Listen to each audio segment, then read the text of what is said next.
And bukod dyan guys, no, may chance na umangat, umunlad, umasenso ang inyong pamumuhay at sumakses, no.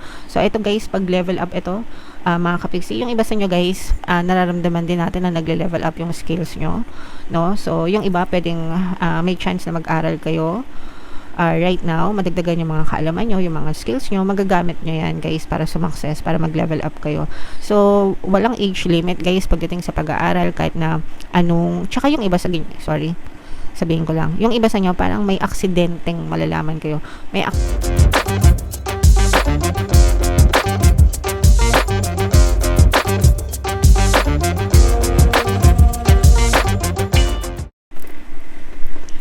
Hello guys, hello Gemini. Welcome back to Pinoy Pixie Tarot. Ang pamagat ng episode natin for tonight is mid-month kapalaran para ngayong March 16 to 31 para sa Gemini, Sun, Moon, Rising Sign, and Venus. So, unahin natin tong deck na to. Mga wow, grabe. Ito yung mga angel messages para sa inyo guys, yung mga paparating sa inyo or yung mga pwede nyo ma-experience mga kapiksi. So una guys, ito yung mga blessings guys, no? Pagpapala, kasaganaan, punong-puno kayo ng pagpapala, punong-puno kayo ng blessings mga kapiksi. Marami kayong aanihin for some, especially yung mga nagfa-farm, mga kapiksi, no? Harvest season ngayon. Hindi ko alam kung anong season yung harvest ngayon, but yung iba literal na marami kayong aanihin, and pag maraming aanihin, maraming benta.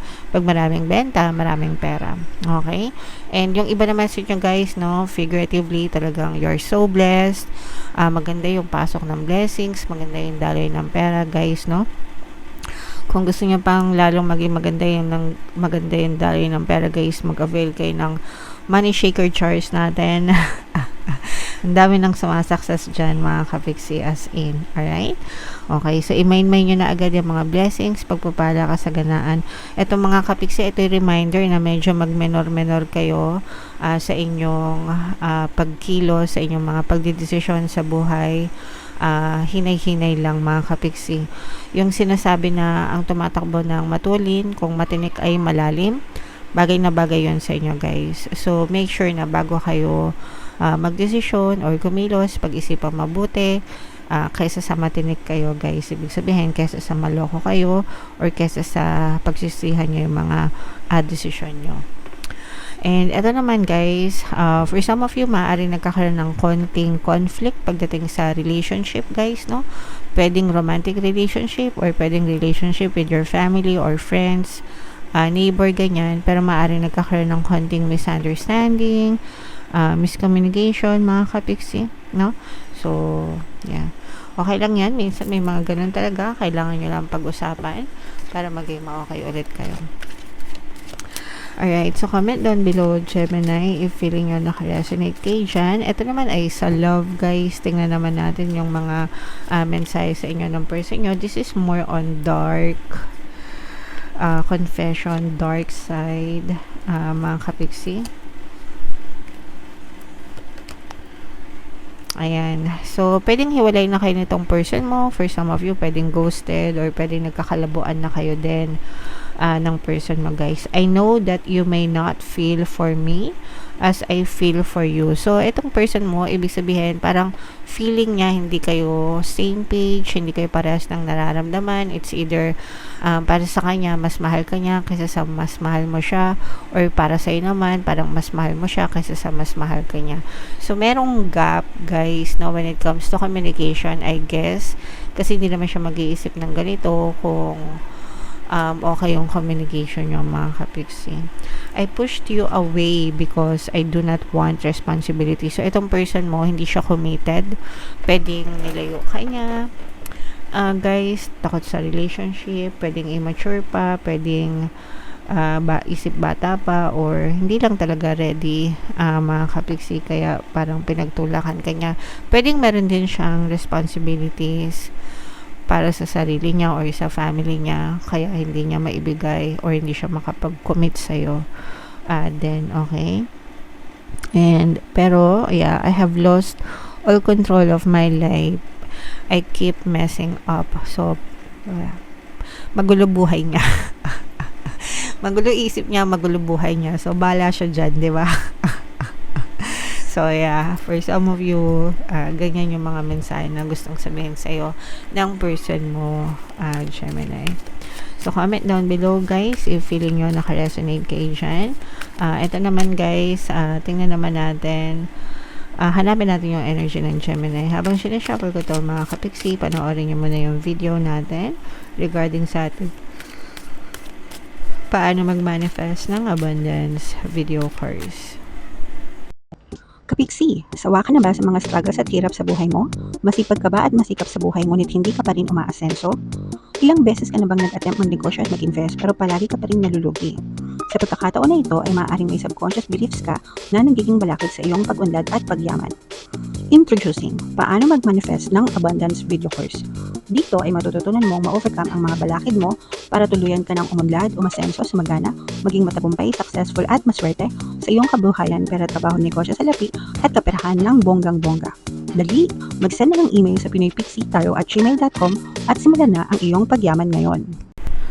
Alright, so sa lahat ng gusto mag-avail ng course, guys, meron tayong paano mag-manifest ng abundance video course, paano mawala ang third party, at magkaroon ng harmonious na relationship, paano pabalikin si ex or vice breakup. Sa mga interesado, guys, mag-send lang kayo ng email sa pinoypixie@gmail.com.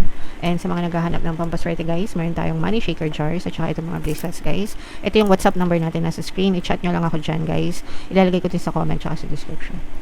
So, marami na tayong sumasukses, guys, sa money shaker jars. Huwag na kayo magpahuli, mga kapiksi, mag-avail na kayo. So, Gemini kayo in represent ng King of Swords. Meron din dito, guys, na presence ng Earth signs, Capricorn, Taurus, Virgo. For some of you, guys, maaring may ganyang element kayo sa inyong natal chart, or you may be dealing with other signs na may ganyan sa kanilang natal chart. Ito, guys, this is both positive and negative.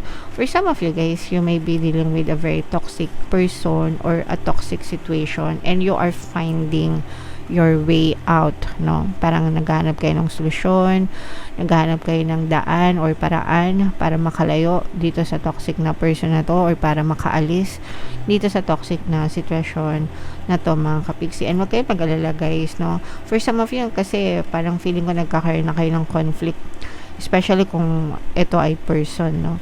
Parang nagkakaroon na kayo ng conflict sa kanya, nagpalagi kayo nag-aaway, parang hindi na magkaintindihan, ganyan, to the point na parang nagsasuffer yung iba sa inyo mentally and emotionally, guys, no? But wag kayo mag-alala, guys, kasi nga, sabi ko nga, you will find your way out. Tutulungan ka ni universe para makita mo yung tamang landas palayo dyan sa person na yan, or palayo dyan sa sitwasyon na yan, para mag-end yung suffering nyo. At saka maganda rin naman, somehow may kagandahan dulot din ito sa'yo, kasi may matututunan ka, no? May matututunan ka out of this situation, mga kapiksi. So doon na lang kayo mag-focus, guys. Alright?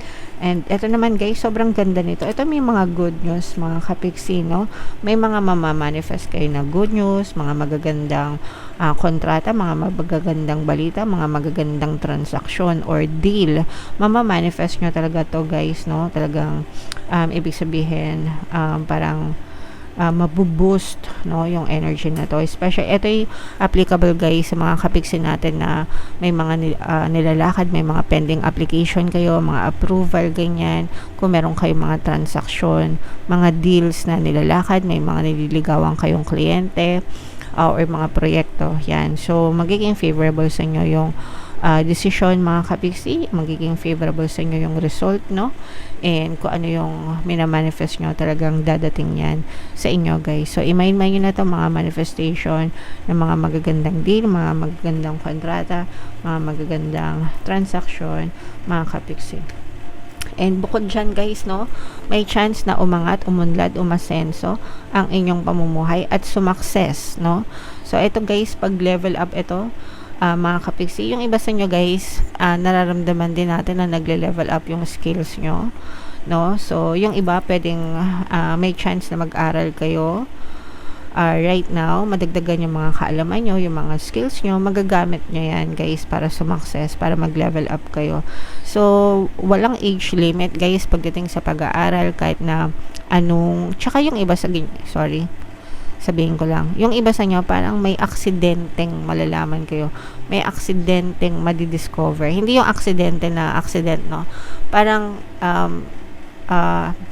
coincidence, ganyan. Parang bigla kayong mapupunta sa isang ganitong uri ng kaalaman or field. Tapos, magiging interested kayo and you will find it parang aaralin nyo, ganyan, tapos dun pala yung success nyo. Nagets nyo ba? No? Yun yung ibig sabihin aksidente.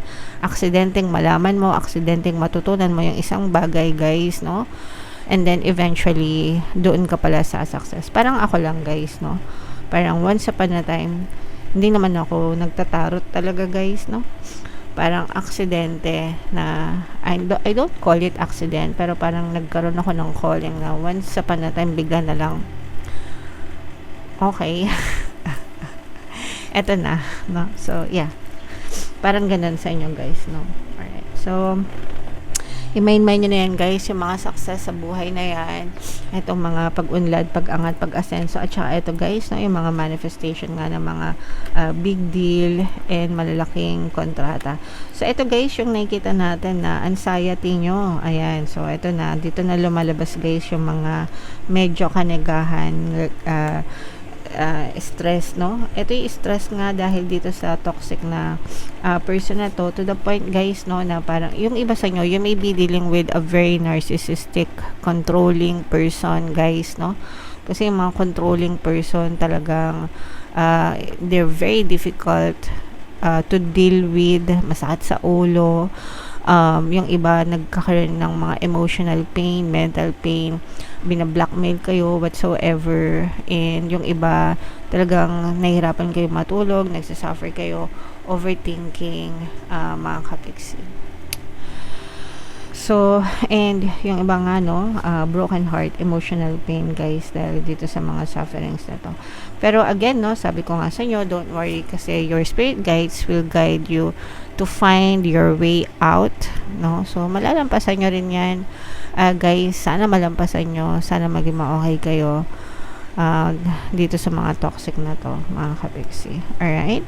Okay, so yeah, comment down below, guys. Huwag nyo nang i-mind tong mga negative, no? Ayaw natin ng negative. Ang i-mind nyo, guys, yung mga positive, like itong mga pag-angat, pag-unlad, pag-ascend, so itong success, guys, at saka itong manifestation ng mga magagandang kontrata. Yan yung mga i-mind nyo kasi yan yung mga positive, mga kapiksi. So, dito sa channel natin, we always highlight the positive and eliminate the negative as much as we can. Alright? So, yeah. Comment down below if naka-resonate kayo, guys. Ito yung ating 2026 kapalaran. Ito naman yung ating success stories ng paano mag-manifest ng abundance video course. Panoorin nyo itong video natin, guys, about money shaker jars. Thank you for liking, sharing, and subscribing. See you next time, guys. I love you all. Have a nice day. Bye-bye.